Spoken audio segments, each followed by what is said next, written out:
Glory hell, I should have them all. Where are they? Seat trackers for Reaper, Severo, Clown, Pebble, Screw. Broadcast yet? Severo, can you hear me? What happened to the Harpy? Wait. I can't see them on the holotrack. Slack this iron rain and these gory damn spoilers. Someone pick up. Severo. Reaper. Anyone. Come in. If you're on this channel, someone, anyone, give me some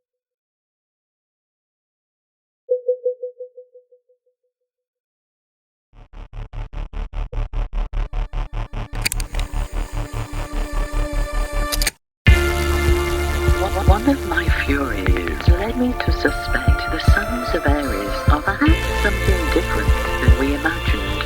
More those who survive die 1,000 times. Exalt the honor.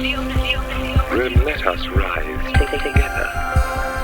I the scepter, and you the sword. It's always been me, Blue.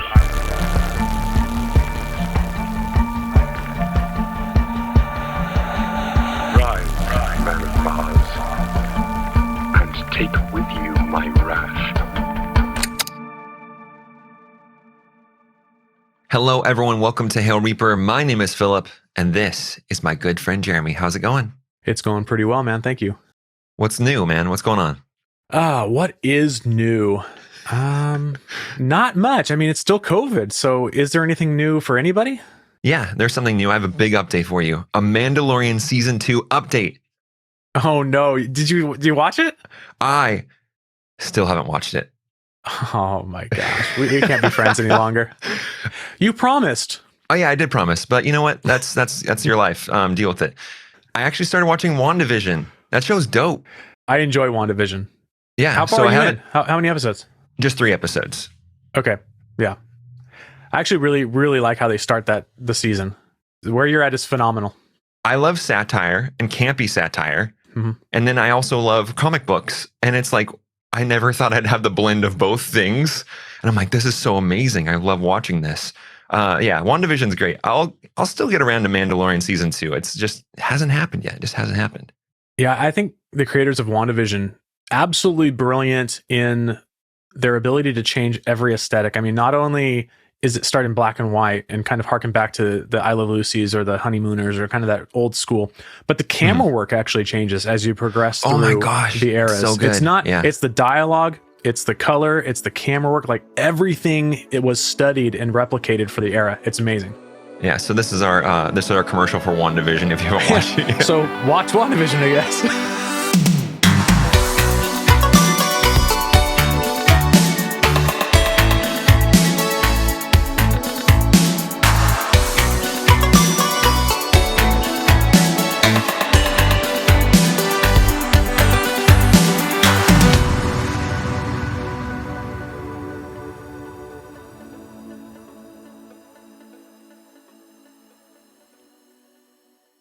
I want to start talking about Fitchner in terms of Red Rising before we talk about him in terms of Golden Sun, because I think that's the best framework for this character. In Red Rising, I really like Fitchner. I don't know how you feel. I'll ask you in a second. The reason why is because he serves a lot of great purpose. He is a guide for Darrow. He is a mentor to Darrow, not the best one at times, but he also kind of shows Darrow intentionally and unintentionally where he needs to go and what he needs to do to succeed. And his version of that is different than Darrow's, but regardless, he does have his best interests, regardless of how he goes about that. When you get to Golden Sun, and you get to, especially when he enters the story, I just have no idea why he's there. I don't understand his purpose, unlike how I totally understand his purpose inside Red Rising. Let's go back to that scene. So you're exiting the gala. House Augustus, Nero, Darrow, and company are trying to get off of Luna. And it feels like they're close to getting off Luna. And as soon as they do, 100 obsidian land, and then in front of them, the Rage Knight lands. And you're like, holy crap, it's going to be this epic fight. You're just kind of feeling it, right? You're like, yeah, let's go. And then the helmet of the Rage Knight reels back, and it's Fitchner, and Darrow laughs. He like goes, ha. And I can't help but do the same thing in a sense, because I didn't know a lot about Olympic Knights the first time I read this story, but I knew they weren't Fitchner. That felt really out of left field to me. And I just didn't really feel like this. I was like, Pierce, are you just out of ideas? Are you just going to try to shoehorn Fitchner back in this story? But when you finally get to that moment where you hear and see that Ares is Fitchner, there's just a rush of clarity to him. And everything makes sense. And it's not a shoehorn. It was very intentional. How did you feel about Fitchner's overall arc from book 1 to book 2? I didn't care for him or care about him. Probably both, actually. And you kind of said that you understood him, and I don't think I shared that same understanding of Fitchner from book 1. It's not that the character bothered me. It's just that he really didn't register to me in a sense. Yeah, I get that. What does he do? I mean, he just kind of, he's a funny, odd character. He blows bubbles and chewing gum, and he does drop these moments that kind of link him to being Sevro's father if you kind of look back on it on a second read, but that wasn't obvious to me on my first read for sure. Honestly, all the way up until the point where you were saying where he divulges himself as an Olympic knight, he just kind of seemed pointless to me in a sense. I think your point isn't unlike a lot of other people. I think a lot of people share that same vision of what Fitchner is. And I've actually asked people in the past that have read Red Rising on Instagram and others that have messaged us. Some people are actually, we've had one listener that messaged me saying, what do I even do with Fitchner? I don't even know what this character is. And I was like, I can't tell you how you should feel about a character. But at the same time, I think there's almost like a service that Pierce Brown is doing with Fitchner that makes a lot of sense. I think that the way I look at him is this: Fitchner isn't too much of anything. He's not too funny. He's only a little bit funny. He's not too crass. He's only a little bit crass. He's not too helpful. He's only a little bit helpful. Because if he goes all the way into one end of a spectrum, then it becomes almost maybe noteworthy or apparent that he could have been Ares. And I think Pierce Brown, for lack of a better word, he kind of hides Fitchner in plain sight. So in order that he can make that reveal have a lot of payoff for the reader or for the listener, and you're just stunned by the moment. Because I think if he made him one thing that really stood out or had one true prominent characteristic, he might have been spoiled in a sense. Let's just take, for example, the identity of Fitchner being a helpful person in book 1, which I think he is. But he's not too helpful. But what if he was? What if he was overtly helpful to Darrow? If he was that, then I think that maybe you have this idea later in the story that he could be someone on the side of the Rising, but he doesn't play it like that. He makes Fitchner this character that is kind of just the middle of the road. So anything else you want to add about Fitchner before we go ahead and jump into chapter 42? Yeah, I think one thing that sticks out to me with Golden Sun is how amazing a backstory Fitchner has. It really just pulls you into this whole new understanding of him that happens at this exact instant where not a lot of people cared for him. I mean, he could have been some random strange Fitchner fan, but the majority of people probably just care not one way or the other. Mm-hmm. And then suddenly you find out that not only is he Sevro's father, but he bore Sevro or sired Sevro through a red woman, and they had to seek carvers in order to make that work. And the length at which he went through for his love and to bring Sevro into the world just shows how not racist he is, and it really just changes that perspective on him just in an instant. And it just kind of changed my mind, I guess. That's cool. That's good. I like Fitchner. I like him in Red Rising a lot. I do not like him in Golden Sun until we get the reveal that he's Ares. And then after that, I hold the character in high regard. I really enjoy the character. I think it's a lot of fun to talk about in a vacuum, but also in the sense of story as well. So let's go and do that. Let's talk about him in a sense of story after the break. All right. Let's see what we've got here. Let me just break this out. All right. Here we go. We've got Fitchner, obviously. Tactus, bless his heart. Rogue. Blowhard. Yeah, they've got Mustang in here. Of course, we've got Sevro. Dr. Virani. Wait, Dr. Virani? Hell, they've even got Aja. Where's the broadcast card? No. Where is it? What sort of piss prick designed this game? Sorry, broadcast here. Again, you've got me on an open channel. I apologize, I've got to stop doing that. I was just taking a look at the Red Rising board game. We've got an advanced copy and excellent art, but whoever picked out the cast of characters has gone and made a major oversight. I'm going to have to send a strongly worded letter to the editor, because how are you going to have a board game without broadcast? I'm an essential part of the story. At least I like to tell myself that. Well, I can deal with that later. For now, I've got to read the ads. I'm keen on the song that I've picked out this week. I hate to read over it because it's so good, so I might just let it play a little bit toward the end. And if you want to hear the whole track, I'll throw a link to it in the description. Anyway, here we go.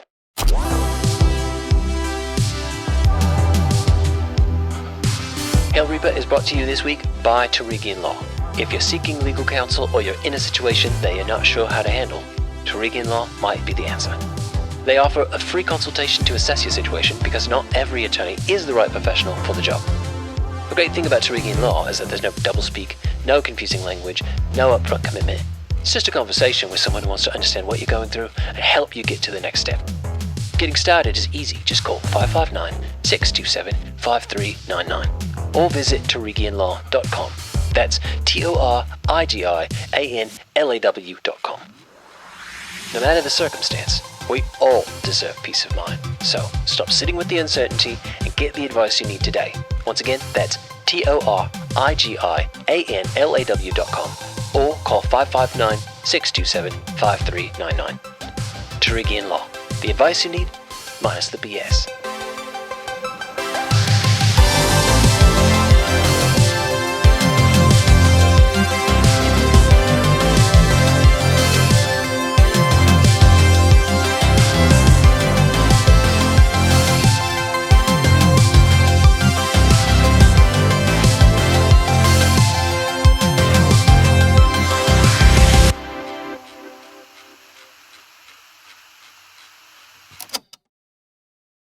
Jeremy, we're at chapter 42 today, which is called Death of a Gold, a really big chapter within Golden Sun.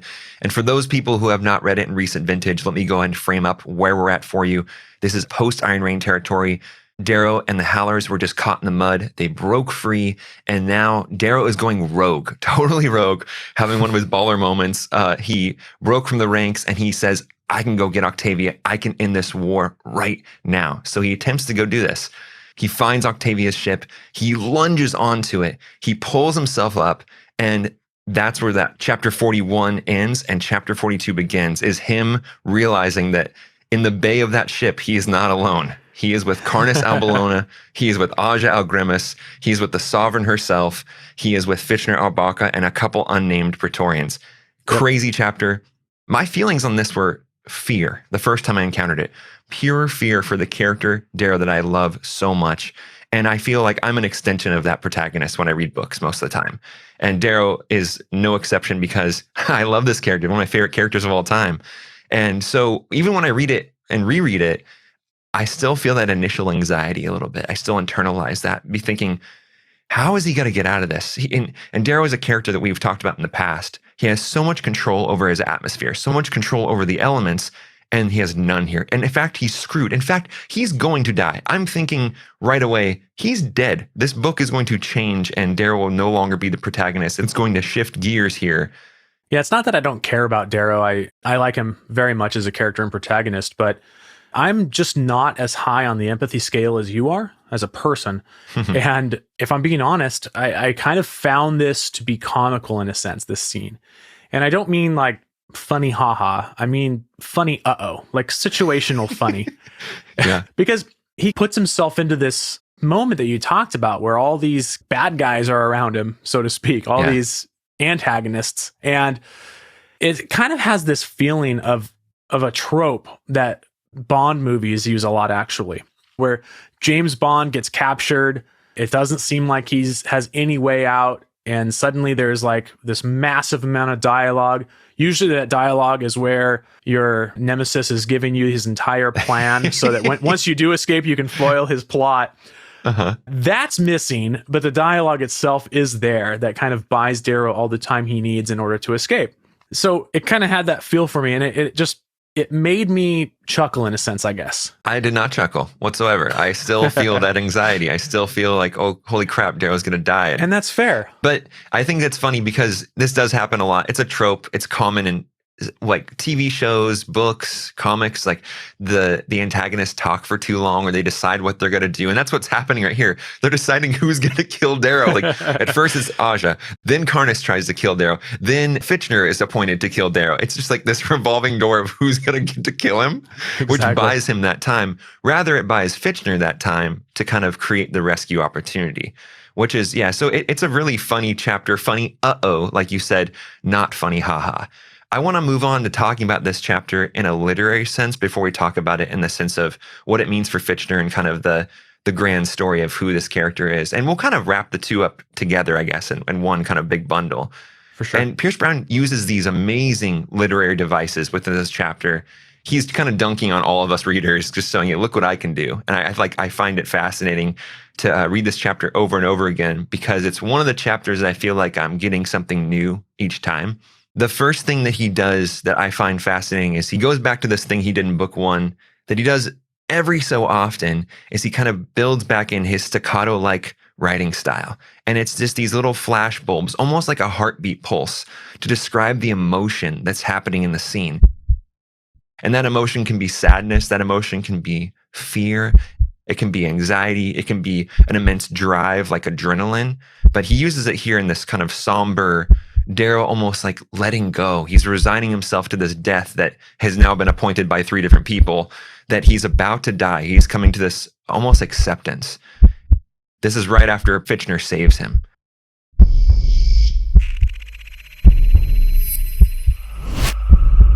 Tumbling. Flying? Senses cold. Ragged wind biting me. Stomach in my throat. Spinning. It's all these like little 1-word, single word, 2-word sentences. Yeah. Again, it feels like this almost like a heartbeat pulse that kind of just draws you into the chapter even more.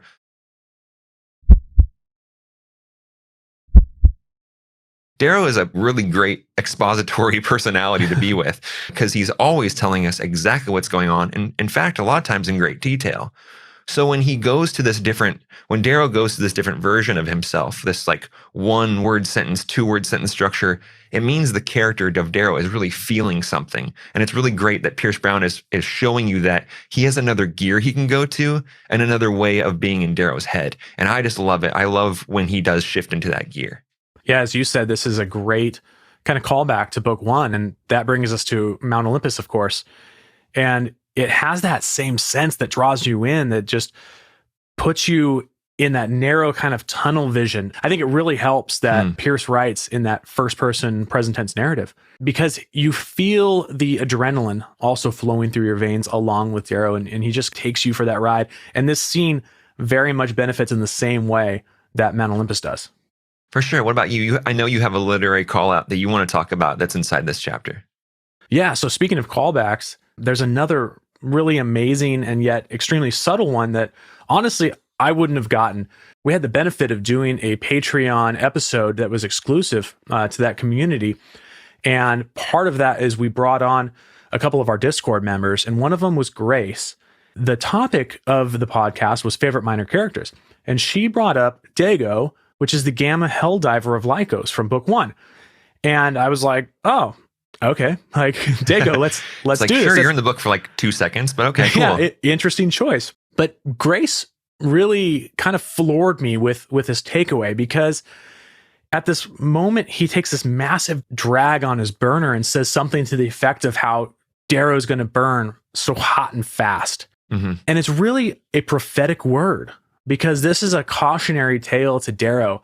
He is completely impulsive. He's kind of immature, and he's narcissistic in book 1, especially within the context of the mines where we start our journey at, back in the first book. And it's kind of like, if you don't change, this is going to be you. And and then he draws the burner. Now, suddenly he's in the whole of the landing bay or the bay of the ship or whatnot. And now Aja actually echoes Dago. And she tells Fitchner, your boy burned bright and fast.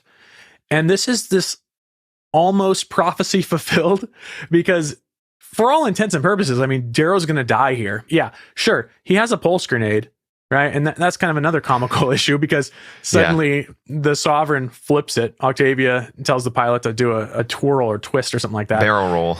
A barrel roll. And then he loses it, and Aja kicks it out the back, and then he's like, oh, well, I have nothing left. I'm screwed, right? Yeah. So he is supposed to die here. And this was an incredibly poor decision on Darrow's part. This was him reverting back to exactly what Dago warned him not to do, and that was to be impulsive, to be narcissistic, to think that he could just do this all on his own without his posse, right? And it's kind of like, well, this is what you get. There's even this moment that Darrow says himself internally, I'm a fool for thinking I can control all the variables. So even he's wrestling and accepting this prophecy that was put over him by Dago. There's one more thing I want to talk about before we pivot into this conversation about reveals. And it's this one last device that Pierce Brown uses in this chapter. It's fog being lifted.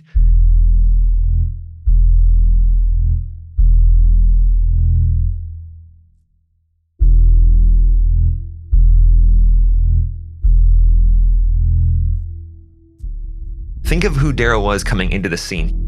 He had half his arm, like you can see the muscle because he's been shot. He had to use his razor to get out of his star shell. Otherwise, he was going to die at the bottom of a river. The guy's been to hell and back. You get this sense of Darrow feeling like he's almost teetering. And that's that device that we're talking about earlier with the staccato rhythms. And he's about to die. He's accepting of that. And Fitchner is now coming forward to him. And he's about to take off his head and then kick the body to the ground out of the spacecraft. He's just resigned to it, and he's got all this cloudy, foggy feeling because, again, he's beaten half to hell, and he just can't see straight anymore.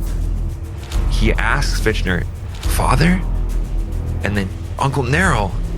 Neither are true. And what takes him out of that cloud, out of that fog-like state, is Fitchner saying, You bloody damn fool. I had it under control.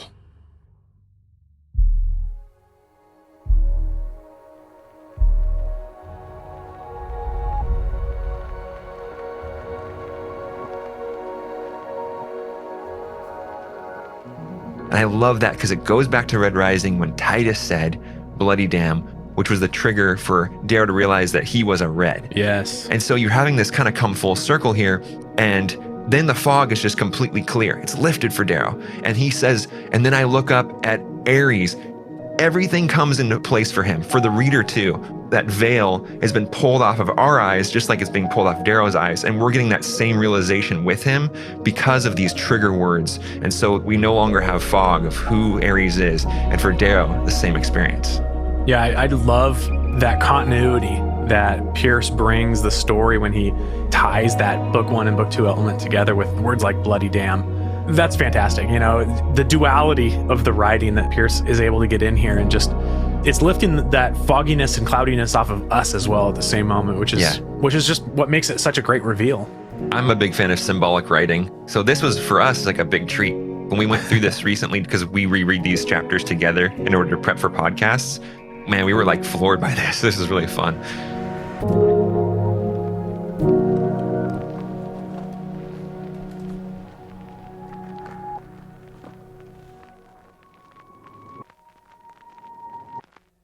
So this last conversation I want to have with you, Jeremy, is one of reveals. And we think that reveals are one of the biggest propellers of the book. We talked about with several friendships.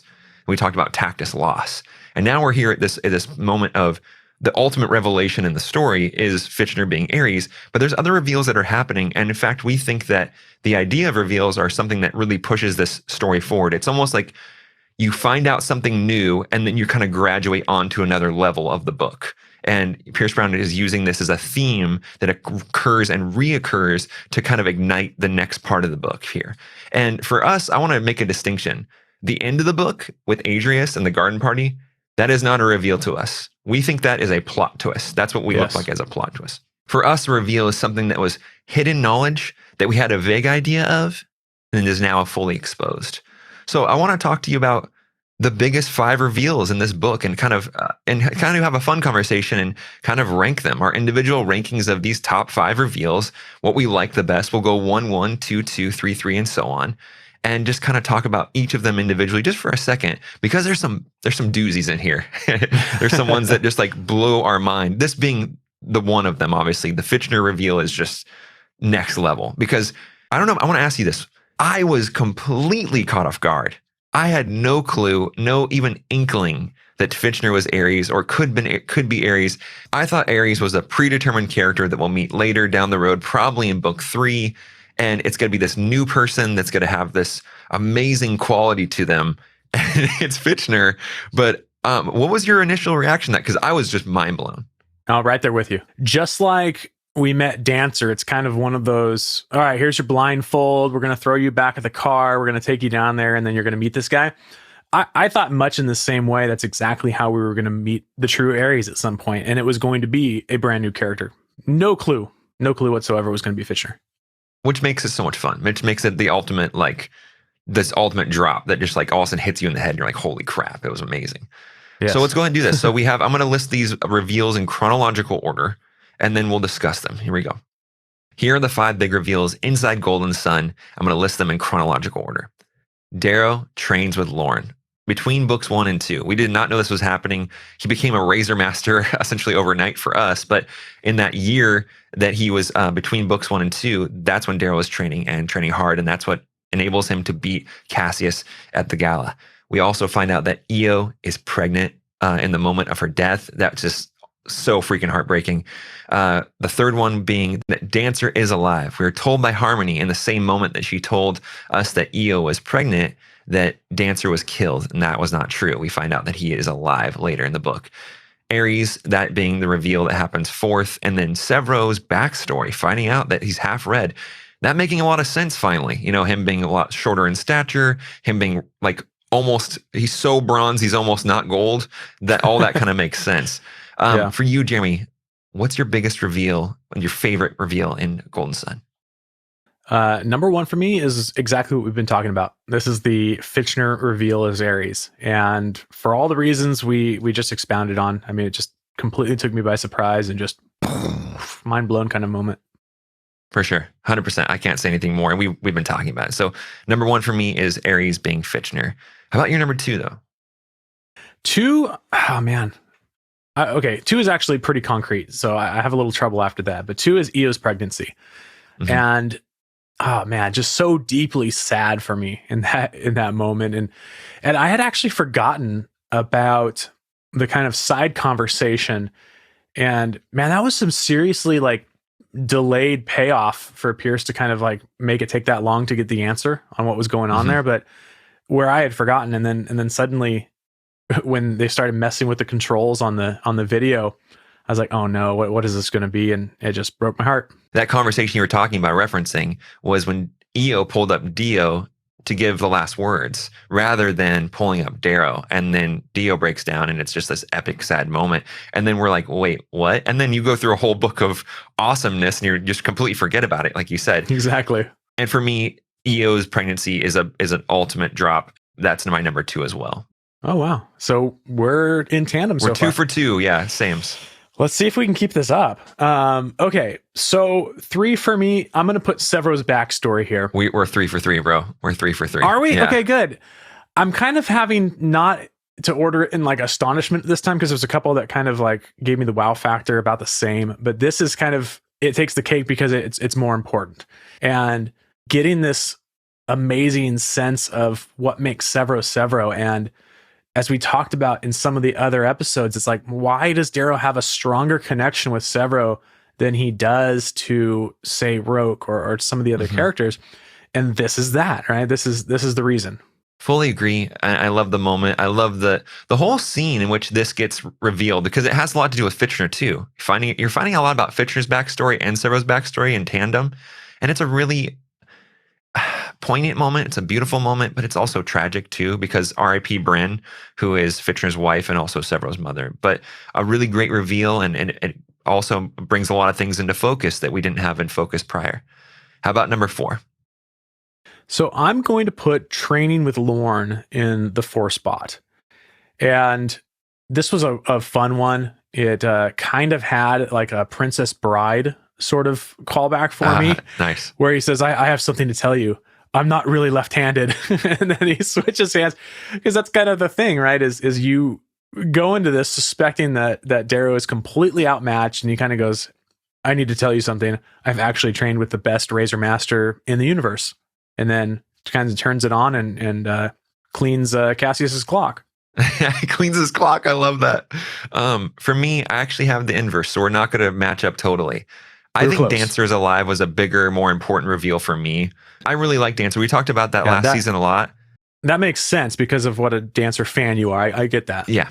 Yeah, I'm not as big a fan when you get older, the story gets older, but in books 1 and 2, I'm a really big Dancer fan. And for me, there's a lot of relief almost, I would say, finding out that he was alive because he's on that gift that Several brings into the scene we talked about in chapter 23, I believe. And he's like that. It's a whisper gem. I think that's what it's called. And Darrow blows on it and Ares is talking at him with the Ares helm. But then Dancer comes in and makes a cameo like, hey, like, what's up, man? I'm alive. Like Harmony is totally off her rocker. She's crazy, so don't believe her. So I found a lot of satisfaction and relief knowing that Dancer was indeed alive. The only thing I have to say about that, I like Dancer in the first trilogy. I do not care for him in the second trilogy. But if I'm being honest, I kind of did not have Dancer on my mind at all. I wasn't looking for him or wondering what happened to him. And suddenly That's fine. He was there and I was like, oh yeah, you're supposed to be dead. I forgot. But I do agree with you about the second trilogy Dancer. Not a good hang. Not a good hang at all. That seems to be a pretty popular belief. I know our Discord community was actually just talking about Dancer in that same way. So yeah. So my final reveal, I don't really find a lot of satisfaction in the training with Lorne between books 1 and 2. I just don't feel like that's something that I like your Princess Bride thing because I know we're both big fans of that movie. But at the same time, it just doesn't have any gravity to me because at that point, you've only heard references of Lorne. You don't even know who he is. You don't really meet him until later in the book when we talked about like the Old Man's Wrath chapter kind of era of the book. So we don't know who he is or what he represents or what he's all about quite yet. So all I know is he's an Olympic knight that's a baller. He can do whatever he wants with a razor. That's it. So for me, it just didn't carry a lot of weight.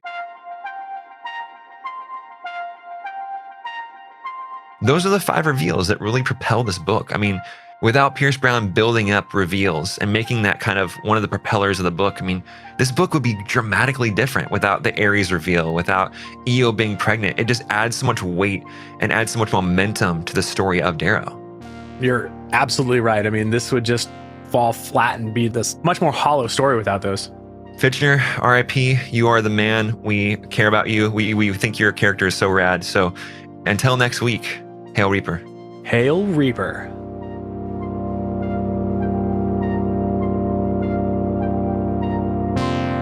Hail Reaper is a production of Catacomb Party. Thanks to Pierce Brown for creating this universe, and thanks to all the contributors who make this show possible. We were engineered by Joshua Ramsey, with editing and sound design by Mathr de Leon. The bit of music you're hearing right now was written and produced by Sahab.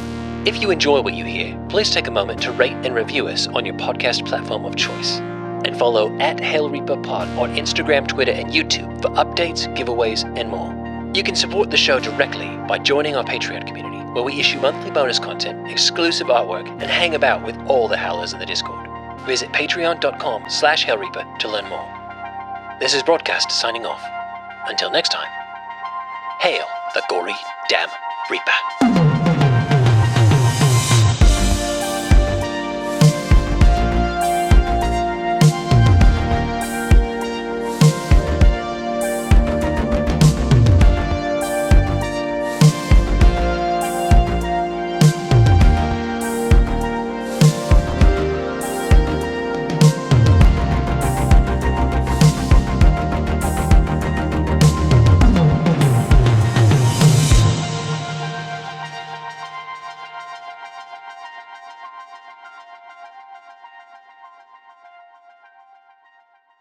Catacomb Party.